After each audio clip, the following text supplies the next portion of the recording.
आज मैं आपसे बताने वाला हूँ कि आप अगर मेट्रो से आ रहे हैं तो दुधेश्वरनाथ कैसे आ सकते हैं। तो जो भी आपको स्क्रीन पे दिख रहा है तो ये है नोएडा इलेक्ट्रॉनिक सिटी का मेट्रो, और उसी के नीचे जो हॉल पास अभी आप देख पा रहे हैं, तो इसी हॉल पास से होते हुए आपको एक ऑटो मिलेगा, कोई सा भी ऑटो जो 10 रुपये किराया लेगा। ये है metro line Noida electronic city, और इसी के जस्ट नीचे जो है वो हॉल पास है जो आप स्क्रीन पे देख पा रहे हैं। और यहाँ पर कई सारे ऑटो खड़ी रहती है जो विजयनगर के लिए जाती है। तो आपको यहाँ से विजयनगर के लिए जाना है, 10 रुपये किराया लगेगा, जिसका 10 रुपये किराया होगा। और विजयनगर के बाद आपको दुधेश्वरनाथ के लिए एक ई रिक्शा पकड़ना है जिसका चार्ज भी 10 ही रुपये है। तो इस तरह के आप दुधेश्वरनाथ जा सकते हैं। तो चलिए रास्ता आप देखते हैं किस तरह का है।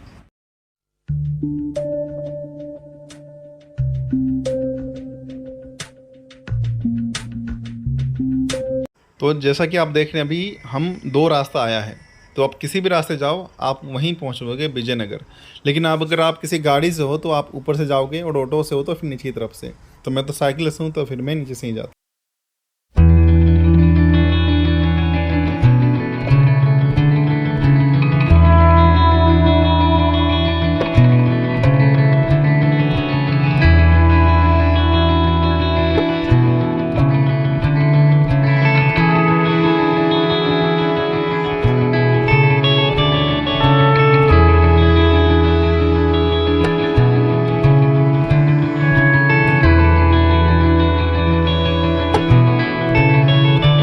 तो अभी हम विजयनगर पहुंच गए और ये है विजयनगर। यहाँ पे लिखा हुआ भी है और बस स्टॉप भी पास में। तो आपको यहाँ पे उतर जाना है और यहाँ से ई रिक्शा पकड़ना है, किराया लगेगा 10 रुपये। तो आप पैदल भी जा सकते हैं, आपकी इच्छा है। और ये बगल में आप मुथुट का ग्रुप भी देख सकते हैं। तो आपको ये लोकेशन आप याद कर लेना, आपको उतरना यहीं पर है। अब चलिए मैं दिखाता हूँ आगे का रास्ता किस तरह का है और कैसा है। बिल्कुल सीधे जाना है और फिर राइट मुड़ना है। और ये जो रास्ता ये तो आपने देखा मेट्रो से आने के लिए, लेकिन अगर आप आते हैं रेलवे स्टेशन से तो सबसे नियर बाय जो रेलवे स्टेशन पड़ता है वो है गाज़ियाबाद। और गाज़ियाबाद से भी 10 रुपये किराया लगता है श्री दुधेश्वरनाथ आने के लिए। तो आप उस तरीके से भी आ सकते हैं और वहाँ से भी आ सकते हैं। लेकिन अगर आप मेट्रो से आ रहे हैं दिल्ली उल्ली इलाकों से तो फिर वो ये वाला रास्ता है जो मैंने आपको दिखाया। और गाज़ियाबाद स्टेशन से तो पास में है ही।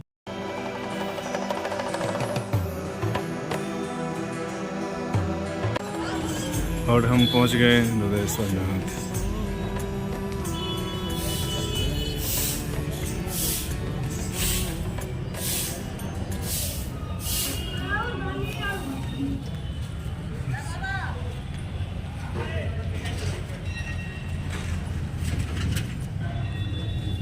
हर महादेव। शिवा हर शंकर।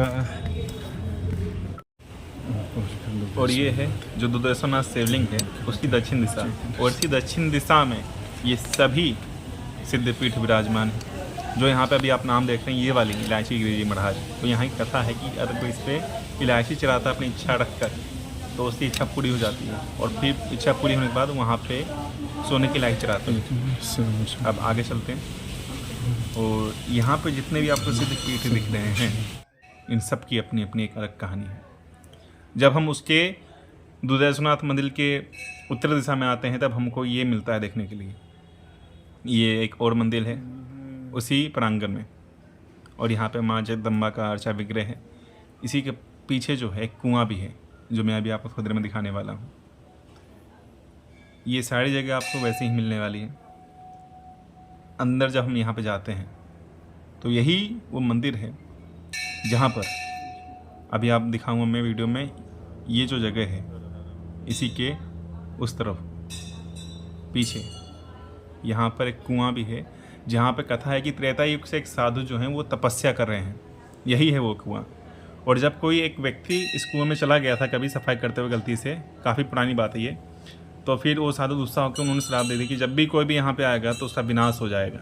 इसलिए तब से लेके अब तक इस पर एक जाल लगा दिया गया, और तब से लेके अब तक वहाँ पे कोई नहीं जाता इस कुएं में, जाला लगा हुआ है। और त्रेता युग से वो संत साधु आज भी तपस्या में लगे हुए हैं। इससे सटा हुआ जो ये मंदिर है यहाँ पे हमें कई सारे अर्चा विग्रह मिलेंगे। एक छोटा सा यहाँ पे आपको एक ग्रंथालय मिलेगा जिससे आप ग्रंथ पाठ कर सकते हैं। इसी मंदिर में आपको हनुमान मंदिर के सामने जो हनुमान जी का अर्चा विग्रह है उसे सामने रखा हुआ है, ये वाला, जहाँ पे अभी नीचे चटाई बिछा के सब पाठ कर रहे हैं। तो यहाँ पे आप भी उसका पाठ कर सकते हैं। कई सारे ग्रंथ ये जो सामने रखा हुआ है यहाँ पे रखा रहा, इसी में रखा रहता है, कुछ अंदर है और कुछ बाहर है। तो इसमें से आप लेके वहाँ पाठ करके वापस रख सकते हैं। तो ये सुविधा भी इस मंदिर में है। और जब भी आप कभी भी आएँ तो आप मुझे यूट्यूब पे कमेंट कर सकते हैं कि हाँ मैं आ रहा हूँ। तो अगर मैं वहाँ पे हुआ आसपास, मतलब ड्यूटी पे नहीं हुआ, तो फिर मैं आपको आ जाऊँगा दिखाने के लिए, मंदिर लिखवाने के लिए। अब जब हम मंगल से वापस बाहर आते हैं तब जो इस जगह इतिहास है, इस और हम मंदिर पहुँच का, गए तो बताया जाता है कि लोक कथाएं यहाँ की, और कुछ तो लोक कथा है और कुछ शास्त्र प्रमाण भी है। और यहाँ के जो महंत है वो भी इस कारण जो कहते हैं वो मैं अपने भाषा में बताने का प्रयास करता हूँ। तो श्री दुधेश्वरनाथ ज्योतिर्लिंग के बारे में कहा जाता है कि इसका जो प्रकट है वो सोमवार के दिन हुआ था, वैकुंठ चतुर्दशी के दिन। जो हम उस समय पक्ष चल रहा था वो पक्ष था शुक्ल पक्ष, शुक्ल वैकुंठ चतुर्दशी। और यही माना जाता है कि जो रावण है, तो रावण भी यहाँ पे पूजा करने आता था। करीब बताया गया है कि जो रावण है उसका गांव बिसरक, तो मैं उस दोनों जगह के बीच में रहता हूँ, मतलब बिसरक भी जा सकता हूँ और यहाँ पे भी आ सकता हूँ। तो कहते हैं लोग कि रावण भी दुधेश्वरनाथ जी की पूजा करने आता था। और फिर आगे चलकर समय बीतता रहा, कलयुग के समय राजा महाराजा श्री छत्रपति शिवाजी महाराज ने इनका जीर्णोद्धार किया इस मंदिर। इस मंदिर का एक और महत्व है जिसके द्वारा ब्रह्मा जी की जो पुत्री है हरनंदिनी, जिसे हिंडन कहते हैं, वो भी इसके पास से बहती रहती है। पुलस के पुत्र श्री विश्रवा ने यहाँ भगवान शंकर की तपस्या की थी। इनके पुत्र का नाम रावण था।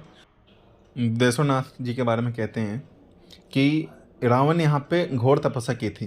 काशी में भगवान शिव विश्वेश्वर कहलाते हैं और यहाँ महर्षि विश्वेश्वरवा ने कैलाश बनाया। कालांतर में यही कैलाश ग्राम प्रसिद्ध हो गया। कैलाश अब केला के नाम से प्रसिद्ध है।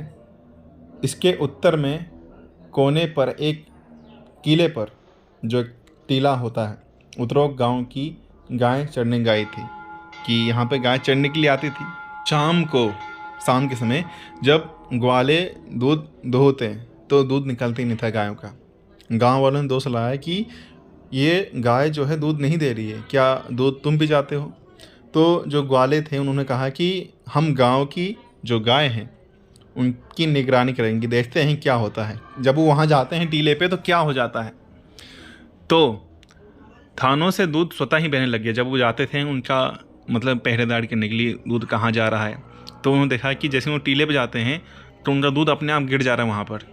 फिर ग्वालों ने जब गाय के जितने मालिक थे उन्हें जब ये वृत्तांत सुनाया तो सभी गांव वालों ने टीले पर जाकर यह दृश्य देखा और मतलब कि हैरान तो हो ही जाएंगे कि इतनी अजीबोगरीब चीज़ें हो रही है। उसके बाद सभी गांव वालों ने निर्णय लिया कि इसे खोद कर देखना चाहिए, मतलब कि यहाँ पे क्या चीज़ है ऐसा।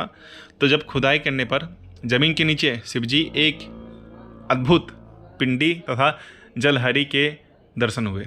मतलब जो जलहरी है और जो शिवजी वहाँ पे विराजमान है अभी जिस रूप में, उनके दर्शन हुए। फिर क्या था, सभी प्रसन्नता से प्रसन्न हो गए। गदवाणी में उन्होंने स्तुति की, पूजा की। शंका हुई जब यहाँ जलहरी है तो जल स्रोत भी होगा। खोदने पर एक दिव्य कुआं भी मिला जो अभी मैंने आपको दिखाया था इसी वीडियो में, जिसमें एक सुंदर सुरंग भी है, जिसके बारे में मैंने आपको बताया कि कहावत है कि कुएं का जल कभी दूध के समान, कभी बहुत खारा, तो कभी बहुत स्वादिष्ट गंगा जल सा हो जाता है। भगवान दुधेश्वर की पूजा से सबका कल्याण होता है। तो ये जो कुआं है इस पे तो अभी जाना अलाउ नहीं है, ना ही इसमें से कोई पानी निकालता है, लेकिन इस कुएं का पानी कभी दूध जैसा, कभी खारा, कभी गंगा जल जैसा मीठा हो जाता है। तो आप सभी को जो भी गाजियाबाद के वासी हैं या उत्तर प्रदेश में रहने वाले हैं इस मंदिर के आसपास, तो सभी को भगवान दुधेश्वर की दर्शन पूजन अवश्य करना चाहिए। अभी जो आप स्क्रीन पे देख रहे हैं जहाँ पे ये सभी लोग पूजा कर रहे हैं, तो यहीं पे भगवान दुधेश्वर विराजमान हैं और जो मैं अभी आपको स्क्रीन पर दिखाने वाला हूँ। भगवान शिव जी की महिमा में कौन क्या ही कह सकता है। ब्रह्मा विष्णु ही अपने ज्ञान अनुसार कहते हैं और मैं भी अपने समझ के अनुसार यही कहता हूँ। हर महादेव। शिव महिमने स्रोत में ही कहा गया है, महिमना पाहरंते, उनकी महिमा कोई पार ही नहीं पा सकता। ब्रह्मा विष्णु ही अपने समझ के अनुसार उनकी स्तुति करते हैं। हम जितना जानते हैं शिव जी के बारे में उतना कह देने में कोई दोष नहीं होता। इसीलिए अपने समझ और बुद्धि के अनुसार शिव जी की सेवा करनी चाहिए। संपूर्ण भाव से, संपूर्ण प्रयत्न से शिव जी को प्रसन्न करना चाहिए। फिलहाल चलते हैं, कल मिलूँगा फिर कभी भगवान शिव से जुड़ी हुई एक नए विषय वीडियो के साथ, हर महादेव। एक किसी और नए मंदिर, नई नारायणाय किस्से और शिव शिव शिव